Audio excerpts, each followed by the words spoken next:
distinguished fellow panelists, distinguished guests, ladies and gentlemen, dear friends, namaskar.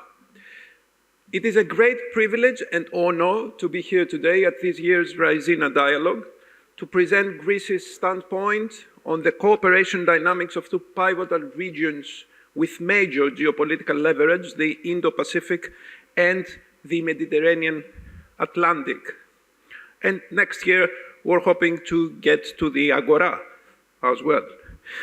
And on this occasion, I wish to thank wholeheartedly the government of India for a very warm welcome of the Prime Minister, of the Greek delegation, and of myself. India is a big nation with admirable achievements on the crossroads of West and East, of North and South, with an ever-expanding economic and geopolitical role worldwide. Our countries, Greece and India, two key players in their respective regions, might be geographically distant, but share common fundamental values deriving from our historical origins, ancient civilizations, cultural presence, and creative interaction throughout centuries. We're both maritime nations with a shared commitment to the UN Convention on the Law of the Sea, following a principled foreign policy on the values of diversity and democracy. When it comes to democracy, we share a special bond. Greece is the birthplace of democracy, whereas India is today the largest democracy in the world. And in a year where more than half of the population of the globe goes to the polls, shaping the world's tomorrow, democracy must succeed. Because the challenges humanity is called upon to manage are not just complex. They are collective and require a collective response based on the rules of democracy that operates under the rule of law, dialogue, equality, and freedom. The already existing bridges between our people need to pass to the next level, where history meets with community of spirit and a common vision, where abstract meets tangible. To this end, last August, we upgraded the relationship between India and Greece to strategic during the historic visit of Prime Minister Modi in Athens. Mutual investments is a top priority for us. Significant Greek investments are already in place in various sectors here in India, and at the same time, India is investing heavily on Greece's infrastructure by participating in iconic projects such as the Kastelli Airport in Crete, and having an active presence also in other fields of economy such as food and pharmaceutical market. The willingness to expand our cooperation in multiple fields is confirmed by the arrival, together with the Prime Minister, of a delegation of more than 100 business people here in India in order to investigate possibilities for further interaction and cooperation, with the realistic goal that our bilateral trade doubles by 2030, as the two Prime Ministers stated yesterday. And all the aforementioned can be further enhanced through the implementation of the visionary project that was embraced by G20 at the September 2023 summit here in New Delhi, with the announcement of the India Middle East Europe corridor, the IMEC project. From a technical point of view, the goal of the corridor connecting India to Europe is to upgrade the capacity and resilience of trade, energy, and data between India, the Middle East, and Europe, reducing time and cost of cargo transport by 30 to 40%, and emphasizing transport efficiency, reduction of greenhouse gas emissions, and job creation. But it is so much more. The IMEC is primarily a peace and cultural project. This is a corridor for transferring goods, hope, prosperity, and unity, helping to increase our solidarity and resilience to future crises, be they conflicts, pandemics, natural disasters, or building infrastructures through synergies.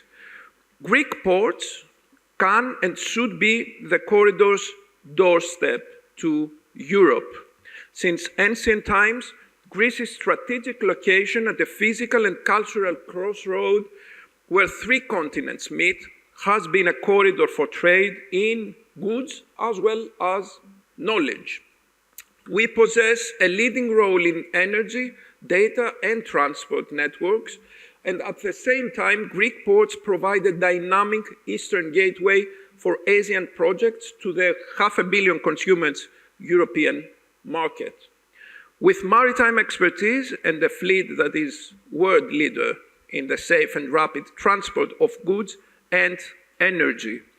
Further, Greece enjoys a very much needed in our turbulent times political stability, while being at the geographic proximity to the Middle East. And of course, Greece is one of the oldest members of the European Union. And I can assure you that the Indo-Pacific region is a major focus of EU global policy. Earlier this month in Brussels, I had the opportunity to actively participate in the EU Indo-Pacific Summit, Ministerial Forum, where we took a series of important decisions and measures aiming to intensify the partnership between the European Union and the countries of Indo-Pacific. On the sidelines of this event, I had the opportunity to meet with representatives and foreign ministers of many Indo-Pacific countries and discover by myself the community of spirit and values that we share with almost all of them. It is obvious that we're facing now a historic opportunity, and this opportunity should be seized by every key player in the region. It is imperative to work multilaterally alongside with India, with countries such as the UAE and the Saudi Arabia to develop our joint policies with a view to IMEC, but even further. As very aptly stated in Minister Jaisankar's latest book, and I quote, building on a tradition of contracts between India and Europe that went through Arabia, it presents a return to history. This seems like a project that was long overdue. At ancient times, Pericles was saying that when it comes to war, opportunities do not wait, and we must act promptly. In ancient Greek, ikeri ou meneti. The same applies today, but for the opposite reason. In order to preserve and restore peace at challenging time, we cannot afford to lose a single day. The war in Gaza and the turmoil in the Middle East is undoubtedly alerting and destabilizing, but it cannot undermine the powerful effect behind IMEC, nor should we let it weaken our eagerness to progress.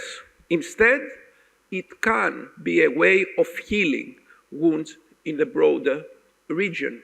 As the Greek Prime Minister mentioned just yesterday in his keynote address here at the Raisina Dialogue, it gives us all the more impetus to promote peace, given that IMEC is a project aiming at stability and prosperity for all the participating countries.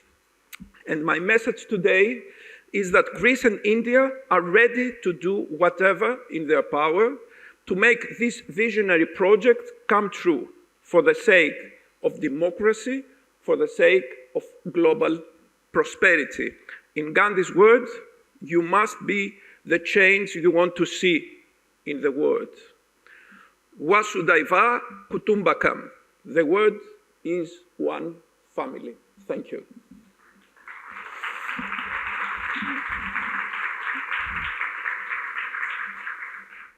Our next speaker is Mr. Damu Ravi, the Secretary of Economic Relations at the Ministry of External Affairs. Mr. Secretary, please join us. Let us give him an applause. And I would like to thank him sincerely because India honored very much Greece yesterday with the presence of the Prime Minister. Thank you very much, sir. Thank you. Please join us. Thank you very much. And good afternoon to all. First of all, I consider this a great honor and a privilege to be here today, to be speaking in this gathering, and in particular, to be part of a session which has very distinguished speakers. The Foreign Minister of Greece just spoke, and the eminent speakers that will be part of the panel which follows me. I'd like to start by saying that, in a globalized world, distances are not really too far. It's only an imagination that we think that geographically we are so spread out. I think we need to imagine the geography more in terms of the continuity it provides, the physical continuity, and the oceans that connect regions. It's only the political barriers, the political systems that create barriers and puts limitations in the way we imagine our world. So from the Mid-Atlantic to the Indo-Pacific region, if you imagine, it is actually one geographical continuity in terms. So when you imagine in that sense, it opens up even more greater opportunities. The 21st century, many countries are increasingly prioritizing on Indo-Pacific. Nations, European Union in particular, see the policies and strategies of the Indo-Pacific becoming increasingly important for them.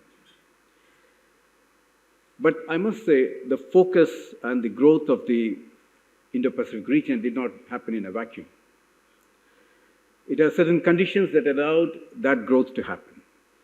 It's education, skills, infrastructure, stable governments, good governance, demographics, and above all, the markets have played an important role.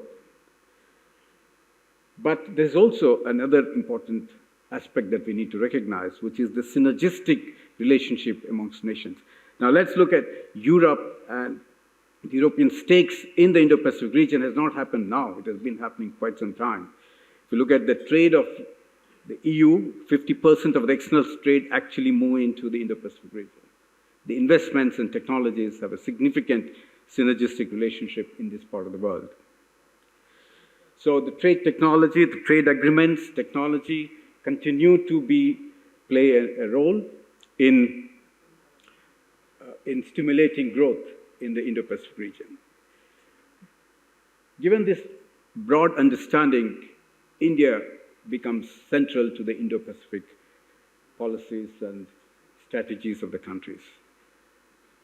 And it's very natural why we imagine that way and why we think like that. The growth that India is showing and demonstrating, the economic growth, the openness of the economy, the regional investments being very high, the skills, and above all, the visionary leadership of Prime Minister Modi. If we have to understand what are the geometrics of growth, and this is the topic of today's session, what comes to my mind naturally are 5 things. I would say connectivity is the driver of growth, and so much of emphasis is being made on the connectivity.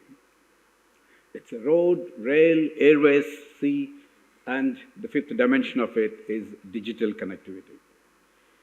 And these are naturally fueling growth, and there's an enormous potential that this connectivity will create. Our own experience in India has shown in recent times that emphasis on connectivity is actually having a multiplier effect on the growth. The infrastructure growth that is happening, we would like to see in the context of the PM's Gati Shakti, which is the multimodal infrastructure creation, extends beyond our borders to South Asia and even further. And that's how the importance of the trilateral highway that we are building towards the east, and the IMEC now, which is beginning from India on the west coast, becomes extremely strategic and important for us. So in the days to come, you'll see a massive infrastructure growth in this part of the world, focused on infrastructure creation. The second aspect of the geometrics of growth is energy. So energy is engine of the growth for any economy. But from a developing country's point of view, energy and development are so interlinked concepts. So all countries need energy. And look at the Middle East to the East Asia part. The energy reserves are so large. And the mineral resources too are very large. But it's not the debate about fossil fuels versus renewables. But I think we need to understand that both may exist. But there is also responsibility among nations. How do you handle this with a greater strategic understanding of converting your fossil fuels to clean energy development technologies and enable nations in the transition to clean energy and achieve their net zero commitments and also fight climate change. Renewables have another important role. While it is also helping in the climate change fight, but it is also helping nations to enhance the energy metrics. And in a larger context, it will stabilize the global prices of fuel. It's so important for economies when you look at in a broader context of how and what role energy can play. We have also seen that in the renewable energy development projects in the country, we are able to bring a great depth in the energy issues are addressed. The gigawatt scale of renewable energy projects that India is undertaking under the Prime Minister's visionary leadership has actually given us a lot more strength in addressing the energy deficiency issues. Today, we are almost energy self-sufficient, but even that's not enough because as we are visualizing a 10 trillion economy, you need to double that energy production that is currently produced in India. But you need to have many partners. But in my view, the gigawatt scale of renewable energies are eminently replicable in many parts of the world and help nations achieve energy self-sufficiency. The third aspect of growth and where it's very important for nations is actually food security. We in India, with immense focus on food self-sufficiency to be able to feed our own people, 1.4 billion people, and today we can confidently say that we are self-sufficient food products. That's a commendable achievement, indeed, but that's still not enough. In the geopolitical tensions, disruptions that nations have experienced, hunger has become such a crucial issue. And nations are lined up to buy food products from many countries, including from India. And that's a very disturbing factor. And we need to have a collective responsibility to address this lacuna. And in my view, our entrepreneurs should be encouraged to grow food products wherever possible. Africa, Latin America, where it is propitious, where the land fertility is available. It only requires entrepreneurship and capital and encouragement. And in this regard, it's also important how do we address the global trade rules that supports countries to be able to provide their own food stocks for the people and also for humanity. So we need to take this aspect of the growth very important because instability in any nation is going to have a ripple effect, not only in the regions, but even beyond. The fourth aspect I'd like to touch upon is actually the Industrial Revolution 5.0.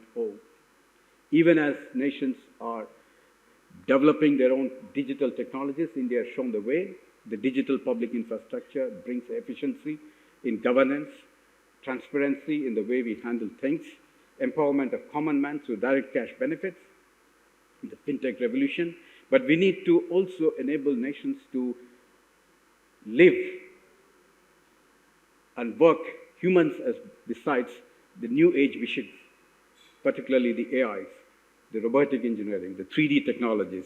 If we don't do, there is a risk of nations actually falling apart. Divisions within nations and amongst nations can be another disturbing factor for the global stability. The fifth dimension of the growth factor, which not much has been touched upon, is actually harnessing the ocean's wealth, the blue economy. And there is a lot of potential, a lot of technologies, a lot of entrepreneurship already exists, but this needs to be scaled up. As we can go on and talk many ideas here, but I would like to focus on one thing and bring you back the subject of the importance of collaborations. The collaborations, when you talk about transcontinental projects, it actually seeks collaborations. Not that one nation can have a project in one country by its own. It's not possible. You need to have collaborations. Collaborations would also mean that it would require capital to move from across continents. It would require skills to move.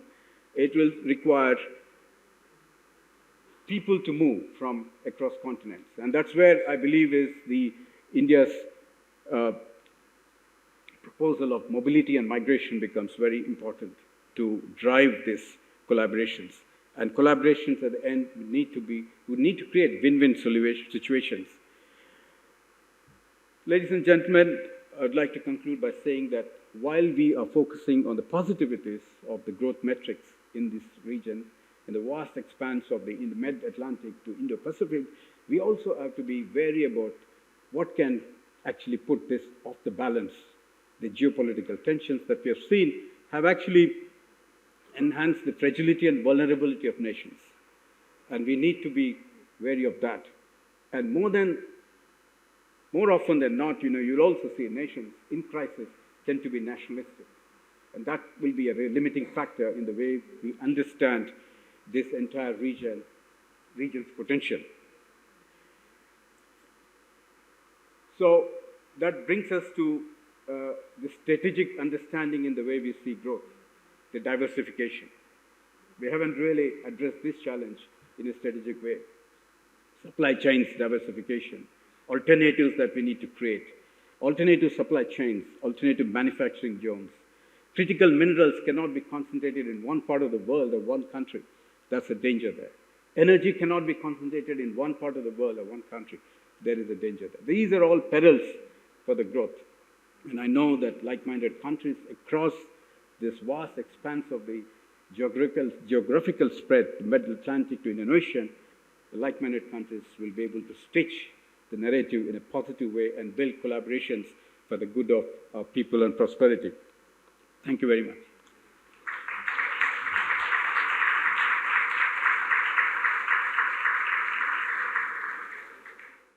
Let me remind all of us our theme, from Indo-Pacific to Mid-Atlantic, the Geometries of Growth. We're going to discuss in the next 40 minutes, although I think I have good and bad news actually, because the bad news is that Samir gave us 2 hours to discuss all the session, and the bad news is that I have 20 questions for each one, okay? So you will bear with me, okay? So anyway, how we can create partnerships for growth and secure trade between the 2 zones, what potential role this gigantic project, the India-Middle East-Europe Economic Corridor, can potentially play in the years and decades to come. Let us remind to all of us Prime Minister Modi's words that IMEC will drive substantial development for the entire world. It is good that a number of think tanks, including the Emirates Policy Center and the Greek one, we have Ms. Gavounelli here from Eliampep, they are going to make studies this year about this very important corridor. And of course, we're going to discuss how this corridor, this new ambitious project, is viewed by the global powers in the region and the global south. All of this in 40 minutes. And let me start with our minister. I understand that to be a minister after a minister is a little better. Am I right? I mean, true, yeah. The years are better afterwards. Thank you, Arantxa. So I read the saying a few weeks ago that there are 2 reasons to strengthen relations between EU and India, geopolitics and economy. How you see this relationship play out in the future? Let me first thank Raisina for this, the invitation to be here with you. Apologies because we are standing between you and your food, so we'll try to be as little painful as possible. So the EU-India piece is one of the pieces in this corridor. And if I had to rate the EU-India relations, I would say three things. Politics, 3 stars. Star, star, star. Economics, 2 stars. Star, star. Geopolitics, 1 star. Let me unpack this for you. On the politics, it doesn't need a lot of explanation. I think the political priority or putting the relationship as a priority politically is clearly the case in Europe. You've seen a number of presidents and prime ministers, not least the Prime Minister of Greece, in this conference, which shows the importance that Europe affords and awards to India. I also think that this is reciprocated in visits from Prime Minister Modi to Europe, not least being invited to the July event in Paris. On the economic side, there is a little bit of work to do. And let me tell you how I see it in a very honest way. I see a big opportunity here to capitalize on the political relationship. I look at India. India is a country that is fast growing, that is using international trade as a big engine for this growth, that has moved now to become 14th trading partner in the world, including in food products. It's a country that has turned from being a net food importer to being a net food exporter, which is a testament of how much this country relies on international trade. The EU is a very important partner for India in this regard. 15% of Indian exports go to the European Union. And yet, the project of building a trade agreement between the two is still in the making. So I do think that for India to become this 1 trillion export economy, which is the plan that India has, Europe and doing a trade agreement with Europe would be an important component. For India and Europe to be an important part of IMEC, a trade agreement is very important. Let me note that the 3 main actors in IMEC, India, Middle East, or for now the Gulf Cooperation Council states, United Arab Emirates, Saudi Arabia, and European Union, none of these 3 are connected by a trade agreement. So if you want to credibilize IMEC, this would be a good way to do this. Show that you care, conclude these trade agreements. These 3 are in the works, EU-India, EU-GCC, India-GCC. This would be a credibility signal that this corridor is serious. That is serious. It's not just a political object, but it's a serious economic object. Let me finalize by mentioning geopolitics. Geopolitics today have a lot to do with the commitment from the European Union and India to work for a stronger multilateral system. Those who don't like it, reform it. But let's agree that this is a system that provides value for the European Union, for India, and for the many countries that both the European Union and India care about in the South. So I think here I would like to appetize, since we are in Delhi, I would like to appetize India to be an engine for action in one area of the multilateral system that matters and will matter a lot for the future, which is the World Trade Organization. We need India to be an engine for action in the World Trade Organization to ensure that multilateralism continues to provide this insurance policy to not only India and the EU, but also numerous countries in the South. So a bit of few propositions. Let's see what the room has to say, Simeon. Thank you, Minister. Do you think that the new Commission after November, perhaps they will move forward towards these agreements between the European Union and the States? Is it going to be a priority, perhaps? I don't know.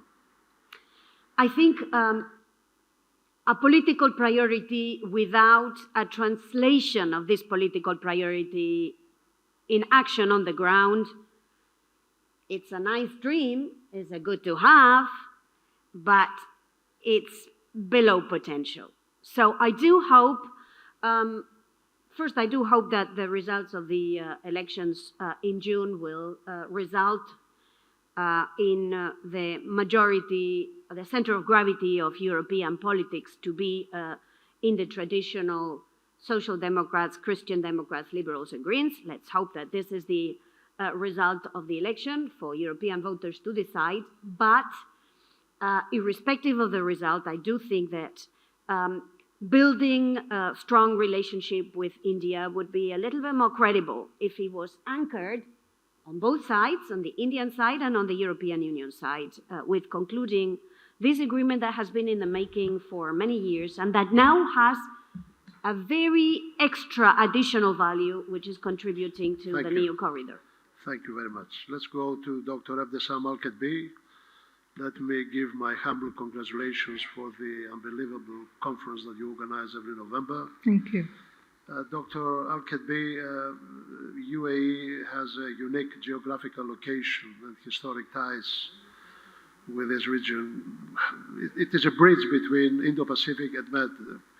Can you elaborate a little more? Can you tell us a little bit the role of UAE in all this, equation? Thank you, Simon.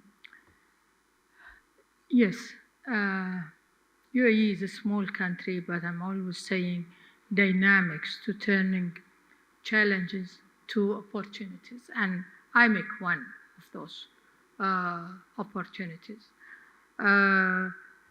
Its location that between bridging the gap between Indo-Pacific, Mediterranean, and Atlantic. And not only that, UAE has invested heavily in developing what we call state of art of ports. And we have here DP with us, DP World, okay? So you have Jebel Ali port, and you have Khalifa port in Jebel Ali in Dubai and Khalifa in Abu Dhabi. Plus, we have that airlines, both in two Emirates, Emirates Airline and Al Ittihad, which is now international, connecting also the world, facilitating that movement between Indo-Pacific to Europe. The other thing also, the network UAE made in diplomatic policy characterized by neutrality and mediation between serving or I would say also easing these conflicts between countries, and which make more bridge between countries. The last but not least, the financial hub UAE created, which is now obvious for the world, bringing all this money from all over the world, because invested heavily in the legal environment. Of course, over that, security and safety that UAE characterized by. And this is also for the IMEC itself. You mentioned the geopolitics. Now, when I said how to turn the challenge to opportunity, the challenge or the wars should not disrupt any mega project. It should make you look how to create opportunities during this challenge, which it happened between India and UAE, through Saudi, through Israel, and to Europe. And things can go. You cannot stop any project by waiting until geopolitics calm down. You should work in any environment. And I think India and UAE are determined together to pave the way for this project to fulfill its targets. Very good comments coming from you, Dr. Abdesam. Sorry. I understand the relationship also is very good with India. I understand that these last 6-7 years, Prime Minister Modi visited your country for more than 7 times. Am I right? He was there a few weeks ago. I understand the relationship is becoming more important every day. That's right. But I would add also, plus what I said, when you have a visionary leader, okay, which looks beyond, I'm saying you don't wait for the future. You have to create the future. You have to be prepared. UAE vision, it is 2071, looking beyond the oil. And that's why bridging and this connectivity, which had been mentioned by the Minister Secretary, it's needed. And UAE believe, cannot this connectivity work with escalation, with instability, and India-UAE relation, it goes beyond, it's historical relation. And now it's becoming, because the two leaders have interest in that relation. Thank you. Say that where politicians dream, business deliver. How can we create a partnership, to secure this vital trade between the regions, the two regions? Can you, and open new routes actually, because this is what your company is doing. Can you tell us a little more about this? Yeah, certainly the recognition that these sorts of partnerships are required is definitely there. And the recent moves by a number of countries to integrate really demonstrate this. And IMEC really is, I think, an excellent example of this. There are a number of ambitions and aspirations attached to it. Everything from economic growth to energy security to infrastructure investment. But, as Arantxa mentioned, there are also a number of challenges attached to it. Certainly, Prime Minister Modi's recent visit to the UAE underscores the importance of the IMEC corridor to both of these countries, and of course also the proactive steps that the UAE is taking to progress this project. And I think it's important to say also that it's very clear that countries along the corridor really value their strategic autonomy. They do. But they believe that it's best protected, in this case, by offering the sort of political and security guarantees that will allow IMEC to actually function and thrive. So in a world where, indeed, political contestations are only increasing, this is absolutely critical, right? And as Minister Petrides mentioned, it's interesting that we're sitting here talking about this in the place where this ambitious project was actually launched, right, on the sidelines of the G20. But it's very clear that there are synergies to be derived here, considering particularly the bolstering of the relationship between the EU, the GCC, and India. But you need something to unlock that value, and one way of doing that is indeed through this transportation corridor. But as I said, there are challenges to be considered. One of them is competition with other corridors. For example, the Development Road Project, which will see Turkey and Iraq build a 1,200-kilometer corridor from Basra to the Turkish border. And President Erdogan has made it certainly very, very clear that any sort of corridor that he will support going from Asia and the Middle East to Europe has to go via Turkey. But even there, the development road also has its significant challenges, right?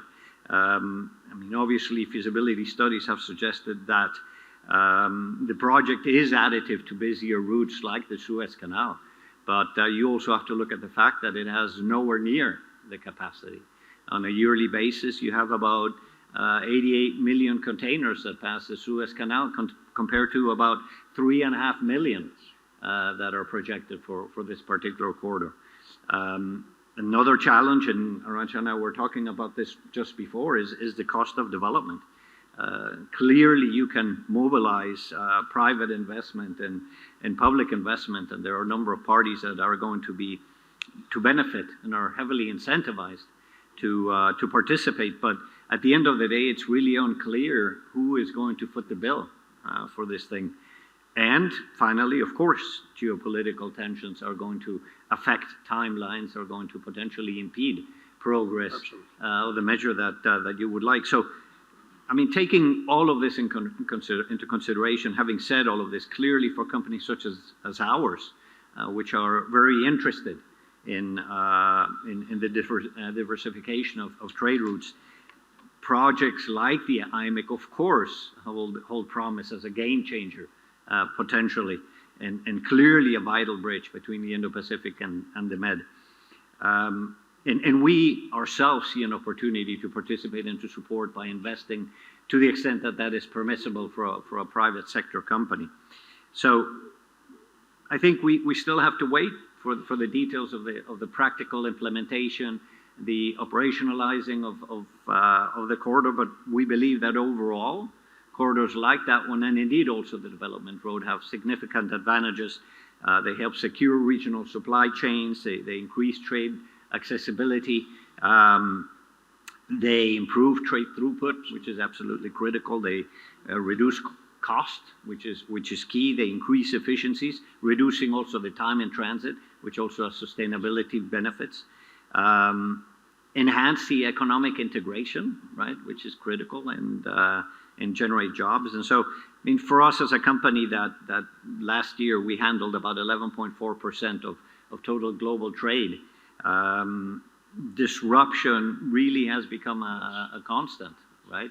And it was alluded to that just a moment ago. It doesn't matter if these are geopolitical tensions from a security perspective, as you have with Russia and Ukraine, or you're talking about health disruptions like the pandemic, or other things like this. I think people have ceased to talk about black swan events because, let's face it, in the past 24 months, this looks more like a flock of swans than it does a single black swan. Have you started any preliminary feasibilities about all this, or still? Yes, of course, we do scenario planning. Yes, absolutely. But again, we need a lot more detail in order to be able to really determine. I'd like to come back, if we have time, to see the other corridors, how antagonistic they are, or how supplemental they are. Absolutely, we can talk about that. We have to have Ms. Balfour to speak a little bit about, the global balance powers, the geopolitics in the region, how they affect the business, the corridors, whatever. Please, Ms. Balfour. Thank you very much. I have to agree with all the other panelists and the conversations that are taking place today in Raisina, and thank you very much for inviting me. There are obviously huge opportunities here. I think there is a genuine shared search for changing the patterns of interdependence that we've had so far. For some, it's about strategic autonomy. There's been a long debate in Europe about strategic autonomy. But now the new term that is gaining currency in Europe is strategic interdependence, and how to change those patterns of interdependence, reduce dependencies on countries such as China, on Russia. It is being achieved at the moment, and seek to diversify those patterns of interdependence, because there's a recognition that self-sufficiency is not a model for the future. And let's not forget that in the European continent, interdependence served growth and democracy very, very well. So there are elements of that model that I think are relevant. And I also think the search is shared by other countries, including India. So there are huge opportunities, and this is my headline. But I think also that we need to be candid. There has been a lot of overpromising and a lot of under-delivering. And let me just go through a few of the reasons for this under-delivering, and then I'm just going to spend a few words on one particular issue. I mean, the first reason is obviously international politics, and to think of IMEC now with a war in Israel, between Israel and Gaza, it's very hard to think of one leg of that corridor, right? And it's very hard to think of the participants in the project to sit down at the table when there is a conflict of such scale and without a prospect for resolution ongoing. There is a shortage of financial support, and this has already been mentioned. But let's not forget that since the financial crisis of 2008, there has been a sharp contraction in financial availability. We haven't gone back to pre-2008 levels, and all the reports on all the initiatives, Global Gateway, IMEC, etc., are showing a big gap on that, between what is needed and what is actually available. There is a question of political bandwidth. And let's not forget that Europe and the West is currently supporting Ukraine, which was invaded 2 years today by its largest neighbor. Its largest neighbor who 30 years ago promised not to invade and promised to respect Ukraine's international territorial integrity. And this takes up a lot of time and political energy on the part of European partners. And finally, there is a question of political dissonance. We've been talking a lot about like-mindedness, but then if you go into the detail, there isn't actually quite so much like-mindedness as one would hope. And there's been a lot of backlash against Europe talking about a certain set of principles. It makes it very hard. It gets in the way of sitting down at the table and working out what a partnership should look like. And here I'd just like to say perhaps a couple of words. I think it is necessary, perhaps, to take a sort of slightly lower level, take the conversation to a lower level and think about what are the core interests that bring together these partners in working on, be it the IMEC corridor or any other initiative, be it multilateral, be it plurilateral or bilateral. What are the shared interests and what are the principles that could govern those interests?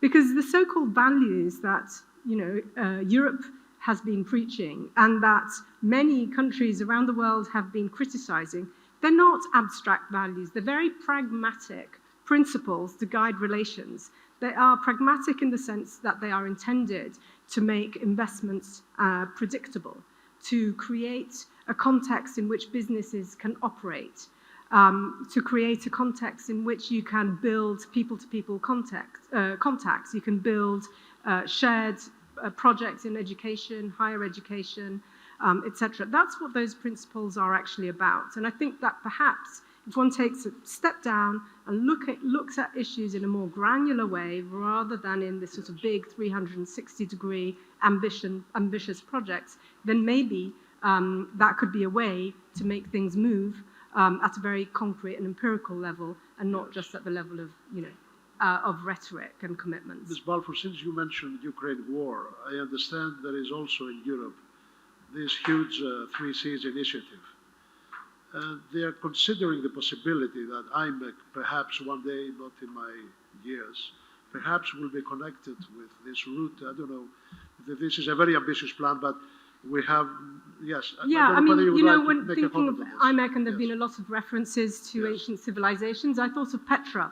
Yes. Petra was a connecting city for Asia, for Africa, for the Middle East, and for the Mediterranean. And the trade routes are infinite. There are infinite routes that can be found, and whenever you visit ancient civilization, you discover that those contacts have existed since humanity. So of course there's potential. But one needs to think of these routes also as pathways towards declining conflict, not increasing conflict. Whereas at the moment we're seeing an international context where a number of actors are investing on conflict instead of peace. Mr. Secretary General, I hope I divided a little worldly time. You represent the European Union. Can you tell us how does this Indo-Pacific matter for the European Union and vice versa? Can you elaborate a little bit on this from your official position as the Secretary General? Please. Thanks. Well, I think that it's not a question of a choice, it's a question of necessity. And somehow I think that yesterday Samir was telling us that we are living in a period of unpeace. This is one of the reasons why it is relevant for each other. And today the Secretary was telling us that the geographic distance is not that much relevant in the present circumstances. So somehow we have to go beyond the stereotypes of the vicinity or proximity and distance and think in terms, as Arancha and Rosa were mentioning, of geostrategy, geopolitics, geoeconomy, and so on. I think that economically, even if it's only two stars, still there's been a very strong relationship between the Indo-Pacific region and the European Union. I won't go into too many figures, but certainly more than a third of the goods that are coming to Europe are coming from this region. But there is a number of new challenges that we need to face together. One, and it is very part of the work that we are doing together, is about climate change, is about the environmental degradation and how we can face this together.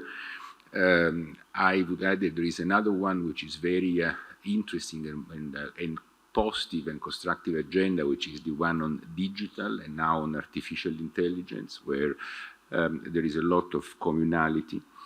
But there is also a sort of geostrategic imperative concerning the global security. And we are more and more in a situation of unpeace where we do need to join forces. Because the security theater has become one. What is happening in each of our regions has consequences in the others, and so it's not something that we can disregard as far from us or not relevant from us.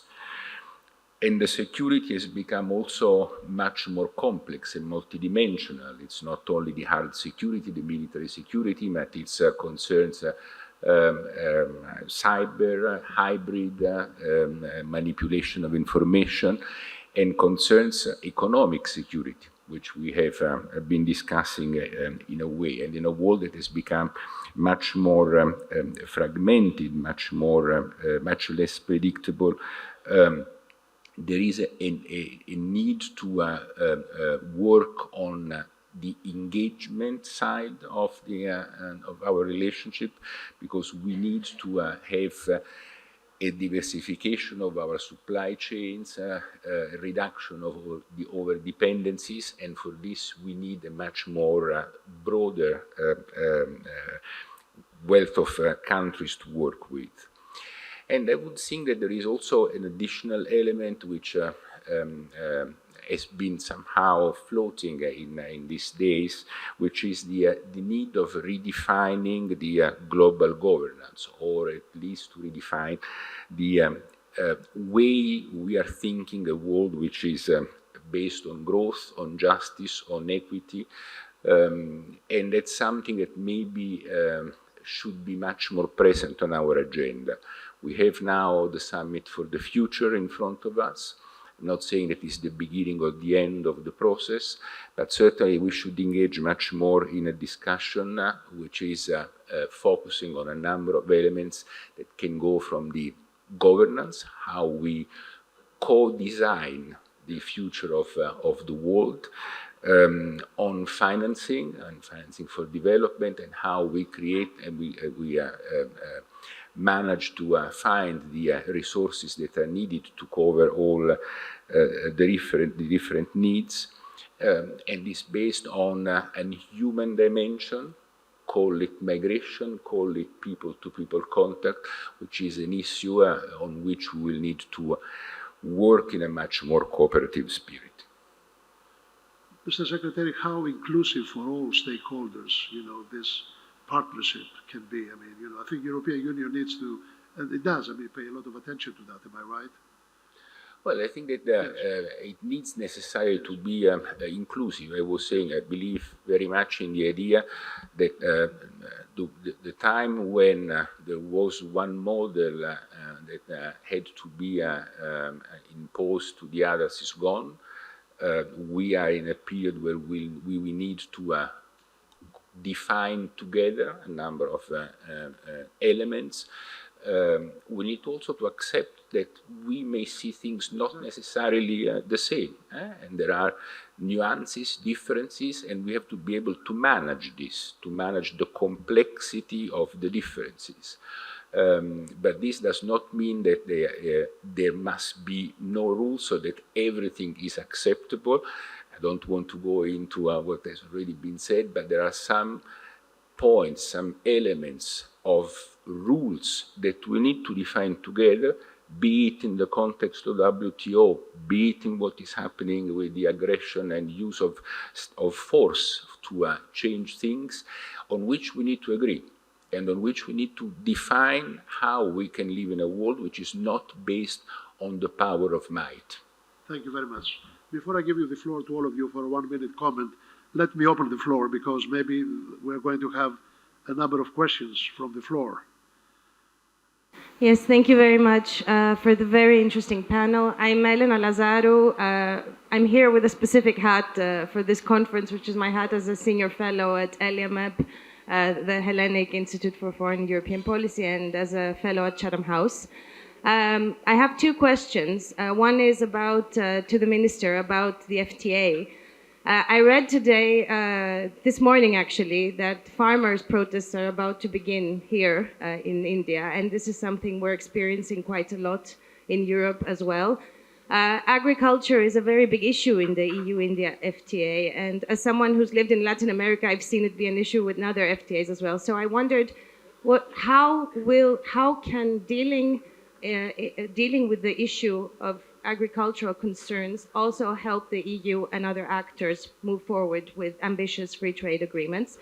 And to Secretary General Sanino, I wondered, based on what you're saying, and also the fact that investors, of course, consider also the maritime security risk and the freedom of navigation as part of this gambit, is this an opportunity to step up more the cooperation on maritime security with India and other partners in the region? There was the dialogue last year, but as there is a new maritime security strategy, how do you see the way ahead?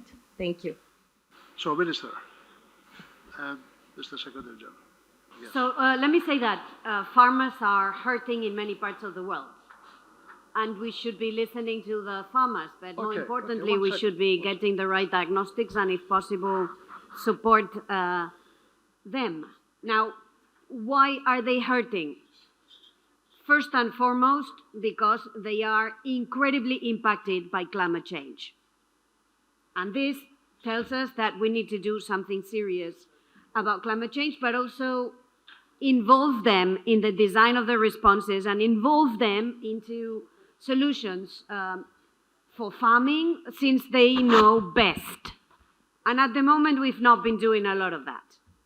Second, at least in Europe, but I fear it's also the case in India, the support that we provide to farmers is not targeted to the needs of the farmers. In Europe, 80% of the support goes to 20% of the farmers, and 20% of the support to 80% of the farmers. This is skewed, and it's not targeting the specific problems that a lot of smaller farmers have in Europe, like in India. Because the more you have a scale, the more you can manage. The less you have a scale, the more you probably need forms of support. So I think these two are big components. I think it's easy to put the blame of farmers and to put the burden of the adjustment on the trade agreements and pretend that not doing trade agreements, not having trade policies will help them. I don't think this is correct. It has shown not to be a very efficient solution. And I do think that, at least in the case of India and Europe, farming would be a chapter where the two of them having large communities, the two of them being net food exporters, not importers, the two of them being impacted by climate change, the two of them could find a solution. Indeed, the the cooperation in the maritime sector has gone up substantially. I would say between the European Union and India. More generally, I would say the whole cooperation in the security sector, be it on the maritime, but also in space, on cyber, on counterterrorism, has increased substantially. But I do agree that the maritime component is the one where we are both interested to invest more. It is about freedom of navigation, which is a basic principle for us. As I was saying, all the maritime routes that are going around from the South China Sea to the Indian Ocean and back to the Red Sea and then to the Mediterranean are of key relevance for our trade and for our prosperity. And so it is interesting the work that we're doing together in joint naval exercise, the work that we hope we can also do together in the Red Sea now to ensure the security in this region. And it has been part of the discussion that we are having with the Indian government on how to structure even more to broaden and to upgrade the level of the cooperation that we have already. Thank you very much. Any final comment? Dr. Al-Kadbi, do you like to say a word? Just I want to say, any project or any initiative, it should put scenarios for good and for bad to overcome whatever obstacle it's coming. And this is kind of multilateralism when we are talking about a global South and a global North. Mr. Littner, any final comment? Yeah, I think just to make the point that as a private sector company, we are very interested in investing in initiatives such as this one. But what is critical is that all signatories to IMEC actually formulate then a common strategy of how they're going to de-risk that investment. It will require governments to work together, but of course, again, there's a geopolitical uncertainty and there's even political uncertainty. Because when you look at it from the perspective that this is a super election year, that half of the Earth's population is going to go vote, you don't know what tomorrow looks like. Absolutely. And so that from a predictability perspective, makes it even more difficult for us to de-risk. Let me close with 3 lines that I read, that it is an optimistic message, if you like, that IMEC is a beacon of hope, signaling a future where nations collaborate for mutual growth, prosperity, and sustainability. It is a reminder that when we come together with a shared vision, the possibilities are limitless. Let us give an applause to our panelists, please. And bon appetit to all of you. Thank you.